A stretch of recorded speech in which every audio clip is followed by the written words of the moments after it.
gye buvuddeko Ssaabakunzi w'enteekateeka ey'ekibiina ekya National Unity Platform emanyiddwa nga Kunga nga Chairman Nyanzi abakuumaddembe bamuyisa bubi bwe yali agenze mu bitundu eby'ekyenjojo ng'agezaako okubunyisa enkola eno mu bantu nga gye byaggwera ng'aweereddwa ekitanda mu ddwaliro Lubaga gy'amaze ebbanga ng'ajjanjabibwa. Oluvannyuma lw'okusibulwa ku kitanda, Nyanzi abazza ekiwandiiko ekigenda eri omukulembeze w'eggwanga lino Jenerali Kaguta Museveni ng'agezaako okumubagulira ku mbeera egenda mu maaso mu ggwanga. Okuva lwe bantwala e Lubaga ne ngimaliriza olunaku lw'eggulo. Ekiwandiiko kino leero kisomedde bannamawulire abamusanze mu maka agasangibwa ekyebando ng'ono abadde wamu n'abakulembeze mu kibiina kya Nuupu okuva mu bitundu by'eggwanga ebitali bimu abatembeeta enkola eya Kunga, ababaka ba paalamenti, abakubiriza ba kanso za disitulikiti n'abakulembeze abalala okuva mu bibiina ebirala okubadde ne Paul Mwiru Alliance for National Transformation wamu n'abalala.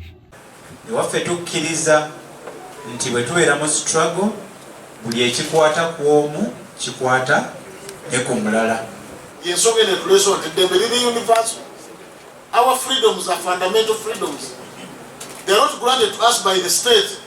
They are inherent. They are accrued to us by virtue of being born. Mu bbaluwa eno Nyanzi asoose kulambula ku byamutuusibwako ab'ebyokwerinda bwe yali ekyenjojo nga bakira bino abyogera nga n'amaziga gamuyunguka. Baataataganya amagumba g'omugongo gwange n'okugulu ne bakumenya n'omutwe ne bakukuba. Alambululidde Pulezidenti Museveni ebikola eby'obukambwe ebize bibatuusibwako ng'aweze nti singa tebikoma embeera ezeerekera amawanga amalala okulinnya erya Sudaani yandituuka ne wano. Abasawo ngeri gye babakuttemu. So tuvumirirwa ebikola ebyo ate tugenda birwanyisa nga tetukutte mundu wabula ensonga lwaki bajjayo mashini gani n'ebintu byonna ebyokulwanyisa eby'amaanyi nga ze bajjayo ekyenjojo lwakuba ebigambo bibakoona. Nze nkubiramu ab'NRM gye muli muveeyo ku babbi b'amabaati, muveeyo ku bantu abalya ssente, ababbi bonna ababbi. Nyanzi wabuuziddwa ku musango ogwamusingiddwa Muhammad Nsereko agamba ye ne bannamateeka be bakweyongerayo n'okwekkaanya omusango guno naye nga kino tekibayigula ttama. Saga nnyo okundireetinga Nansereko kubanga siri ku levo nze ebintu byenkola biri nationalistic bya ggwanga kumpi na nsi yonna kati.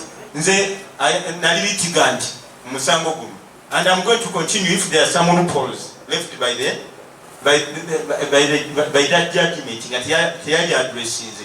So I'm here to sit with my lawyer to gende mu maaso n'omusango ogwo kubanga omusango ogwo mukulu nnyo gwina bye gujjawo bingi nnyo. Bw'abuuziddwa obanga yandyetaze okusinkana Pulezidenti Museveni bateesaganya oluvannyuma lw'okufuna ebbaluwa ye kyokka n'alabula nti singa Pulezidenti Museveni tabaako na kyakola ku basajja b'ebitongole ebikuumaddembe ebiddirira tebijja kuba birungi.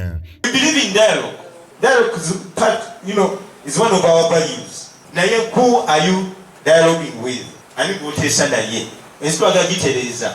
So ekigambo ky'okuteesa tukikiririzaamu but with rationality nga tufunyeeyo bamuwi gwa ggwanga ensinga efunyeeyo bamuwi gwa ggwanga. Boogedde ne kati abaga eggwanga ke lirimu omuli enguudo embi wamu n'obubbi obususe mu bakungu ba gavumenti. When you look at KCCA and the theft and thuggery in KCCA, the same question under Article 3, Article 4 empowers us as citizens to fight for our rights. So this is the last warning. That's why Chairman has penned the letter to the President, who is the Commander-in-Chief. They should either tell his army and the police. There's no another further warning about fighting for our rights. Kizza Peter yakusakidde eggulire lino ku lwa KSTV Agalero.